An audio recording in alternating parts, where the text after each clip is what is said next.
યુગ પુરુષ પરમ પૂજ્ય પ્રગટ બ્રહ્મ સ્વરૂપ પ્રમુખ સ્વામી મહારાજે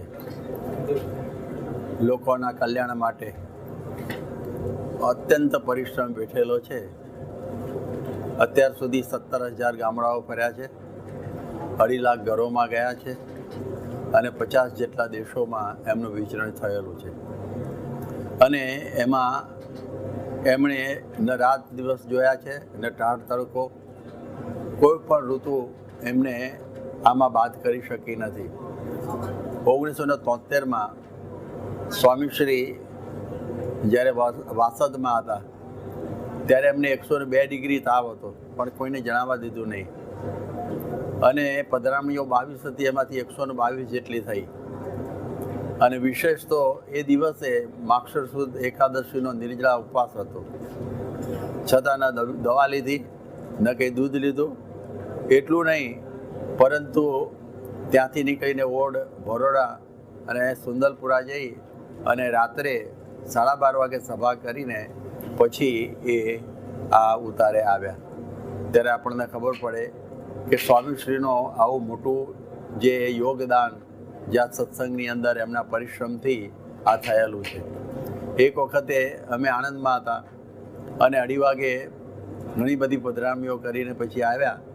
અને એ સમયે એક હરિભક્ત આવ્યા અને કોઈક, સ્વામી તમે મારા ત્યાં આવ્યા, હું આપના પ્રધાનમંત્રી માટે સ્પેશિયલ પરદેશથી આવેલો અને હું આપને ગોતવા ગયો અને આ બધી જગ્યાએ ઘરમાં પગલાં કરીને અહીં આવી ગયા.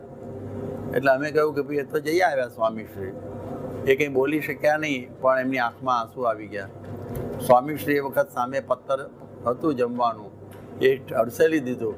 હજી શરૂઆત નહોતી કરી કે ચાલો આપણે ફરી જઈ આવીએ. અને પછી 3:30 વાગે આવીને જમવા બેઠા.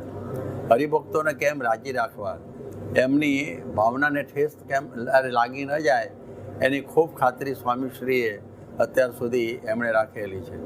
એક વખત ગજેરાની અંદર એક જ સાથે 157 પધરામણીઓ એમણે કરી નાખેલી હતી.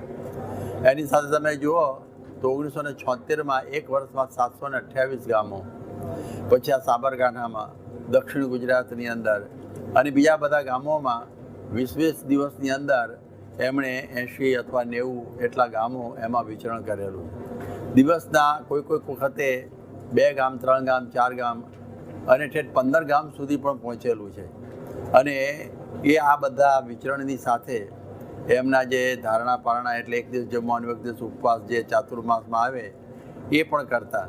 એની સાથે એકાદશીઓના નિર્જળા ઉપવાસ પણ એ હંમેશા કરતા. સાધુતા સંપૂર્ણ રાખીને વિચરણ કરવાનું. એટલે એમાં એક વખતે અમે સૌરાષ્ટ્રમાં હતા અને સ્વામી નગરયાત્રા પછી આવીને સ્નાન કરી અને પછી કહે છે હવે જમવું નથી. પછી ખબર પડી કે કોઈક દીકરી એમને એમ શંકા ગયેલી કે નગરયાત્રામાં અડી ગઈ છે. લગભગ 10-12 જણાએ એમને કહ્યું કે અમે બરોબર ખ્યાલ છે કે એ આવી ગયેલી નજીક, પણ એક હરિભક્તે ઉપાડી લીધેલી છે એટલે આપણા સુધી પહોંચી જ નથી, અડી નથી. પણ સ્વામી કે મને શંકા પડી એટલે શંકાનો ઉપવાસ હું કરીશ.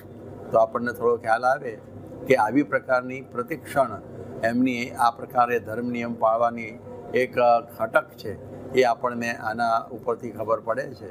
તમે જુઓ કે ધર્મ નિયમની અંદર એમણે વિચરણની અંદર એમણે રાત દિવસ જોયા નથી. એક વખત અમેરિકામાં ફિલાડેલ્ફિયામાં આખી રાત પધરામણી સ્વામીએ ખેંચેલી. એવી રીતે જમવાનું 12 વાગ્યાના બદલે એક વખત 5:30 સુધી ચાલે, 5:30 થયેલું. કોઈ દિવસ આકડા ઉતાવળા થયા નથી. અને એ રીતે આખું વિચરણ એમનું હંમેશા ચાલેલું છે. એટલે ખૂબ ભીડો એમણે વેઠેલો છે. હરિભક્તોના જે કૌટુંબિક પ્રશ્નો હલ કરવામાં ઘણી વખતે 2-4 કલાક પણ દિવસ રાત જોયા વગર, આરામ કે કશું જોયા વગર એ આમાં બેઠેલા છે. અને એ બધાને શાંતિ પમાડેલી છે. એટલે એકબીજાના ખૂન થઈ જાય એટલી પરિસ્થિતિ વણસી હોય ત્યારે સ્વામીશ્રી એ બધા પ્રશ્નો સોલ્વ કરી દે. તમે જુઓ કોઈકને એવા કૌટુંબિક ઝઘડાઓના પ્રશ્ન હોય, કોઈકને આ પ્રમાણે માનસિક રીતે એક પ્રકારને તણાવ રહેતો હોય, તો સ્વામી 2-5 મિનિટમાં જ એને એકદમ શાંતિ પમાડી દે. કે જે સાયક્રાટિસ્ટ ડૉક્ટરોને 2 વર્ષ લાગે અને ફરી પાછો થાય કે ન થાય એની એ કોઈ ગેરંટી નહીં. એટલે એ દૃષ્ટિથી આપણે જોઈએ કે પ્રમુખ સ્વામી મહારાજે જન ઉપયોગી એટલે જન સમાજ માટે એમના દરેક પ્રશ્નોના આ પ્રમાણે ઉપાયમાં આ વિચરણ દ્વારા એમણે આ કાર્ય કરેલું છે. આજે જોઈએ છે કે આવું વિચરણ થયું, એને લઈને આ સત્સંગ આખો વધ્યો. આટલા જે 1000 સાધુ થયા, 10 લાખ સત્સંગી થયા, 1200 મંદિરો થયા, એ એમના પરિશ્રમનો પરિપાક છે. જો એમણે આવું બધું વિચરણ ન કર્યું હોય તો આવું બધું આટલો પ્રગતિ થાત જ નહીં. એટલે આ પ્રમાણે આવા જે એક દિવ્ય યુગ પુરુષ પ્રમુખ સ્વામી મહારાજ છે અને એમણે આ પ્રમાણે આપણા ઉપર આટલો બધો ઉપકાર કર્યો છે. એમની જીવનની એક એક ક્ષણ આપણા માટે વાપરી છે, એ એમની એક વિશેષતા રહેલી છે અને એને લઈને લાખો માણસનો પ્રેમ સંપાદન કરેલો છે. રાજકીય ક્ષેત્ર હોય, સામાજિક હોય કે ધાર્મિક હોય, એના વડાઓ જે હોય એ પણ સ્વામી માટે અત્યંત પ્રેમ ધરાવે કે સાધુતા સાથે અને ભગવાનની ભક્તિ રાખી અને પરિશ્રમ કરવો કોઈ પણ પ્રકારે સગવડો જોયા વગર એવા આ યુગ પુરુષ પ્રમુખ સ્વામી મહારાજ છે. એટલે આપણે જોઈએ કે આજે આ 95 વર્ષે હવે આજે આપણી આ વચ્ચેથી એ વિદાય લઈ રહેલા છે, પરંતુ એમનું કાર્ય એક ચાલુ જ રહે એ માટે એમના ઉત્તરાધિકારી એટલે કે અત્યારે એ સ્થાન ઉપર મહંત સ્વામી મહારાજ અત્યારે બિરાજે છે. એ જ એમની એક વિશેષતા રહેલી છે.